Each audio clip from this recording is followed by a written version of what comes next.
Sanchez will try to work both. Oh, trouble. And there's a crash. Caution is out. The race is over. Alright, I'll cut to the chase. This race was boring. Now, I'm usually a crash fanatic, but that doesn't mean I don't like to watch regular NASCAR. In fact, I find long green runs and strategy very interesting, but this was hell for long green flag runs. There were 10 instant cautions, not including the last lap pileup, with the longest run being about 10 or 12 laps at the longest. By my count, there were 11 out of 36 cars not on the lead lap, and this obviously doesn't count the 20-car pileup on the back stretch on the last lap, especially considering that without the flick of a steering wheel, it could have been a banger of a finish. I have no problems with Nick Sanchez. My only problem is him threatening to kill my favorite truck driver, but whatever. Like I said, the main problem was the amount of wrecks, and they weren't like big revenge rivalry exciting wrecks, 2015 Martinsville, for example, but thinking of how last year's race ended in a rain delay, I would hope there would have been an exciting finish, but with just like a few wrecks, like sprinkled into the race. Most of the wrecks were spinners, with 2 or 3 cars involved. One of which included defending champion good old Kentucky boy Ben Rhodes, which was a real bummer. But let's go into a race summary and see if the race was, as I say, let's see if it was really that bad. Okay, 5 laps in, they wrecked already. Yeah, this wasn't great.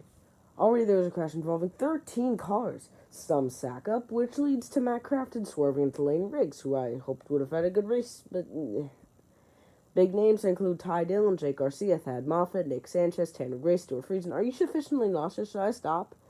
And the first 3, I said, ended their days right then and there. Less than 10 laps later, Lost Allen, involved with the first crash, spins due to a blown tire and loses a front bumper. Yeah, that actually happened. Lane Riggs, also involved in the first pileup, pulls out of the race because of mechanical issues and problems from earlier. Like, the big wreck. Gosh, I hope he wins the race this season. Stage 1 ends a bit later with a pretty exciting finish, and 45-year-old Johnny Sauter ends up winning it. 10 laps later, we got a tire carcass on the apron. Fun. 1 lap after the restart, caution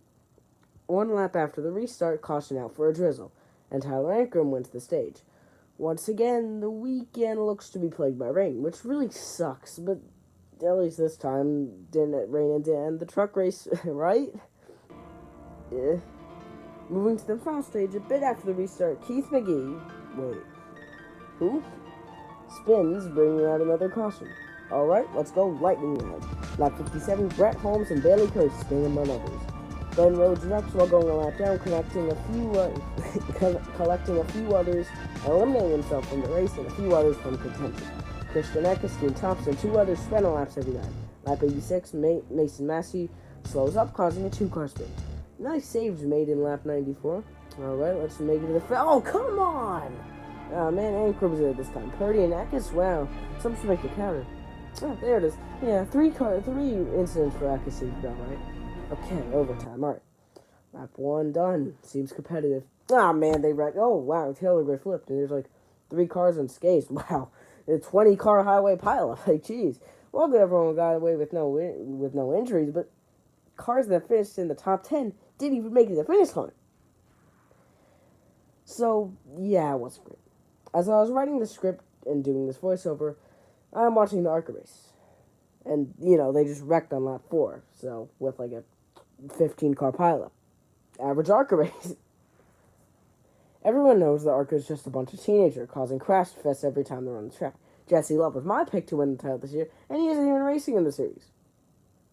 That's probably conveys just how much competition there is. That's the type of competition in ARCA. I'm starting to work similar things that happen in truck series.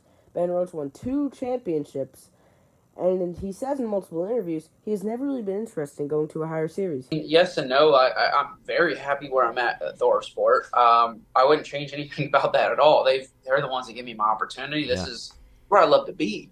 They're like family to me. And what I mean by yes but no is, no, I've never really explored anything. Yes, I'm happy where I'm at. Would I have interest in running some other races at some point? Yeah, I think it'd be cool to run a few Xfinity races this year if there's a way to do that.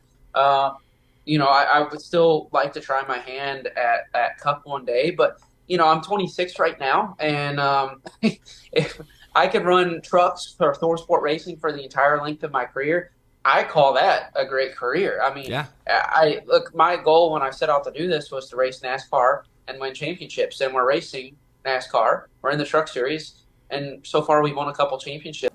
But it makes you wonder just how good the competition is. If he did go up, how good would he do? Because it's hard to gauge the competition in trucks. I think it's great that Nick Sainz won. I'm happy for the young Florida man. But it could have been a way more exciting finish. Thanks for watching.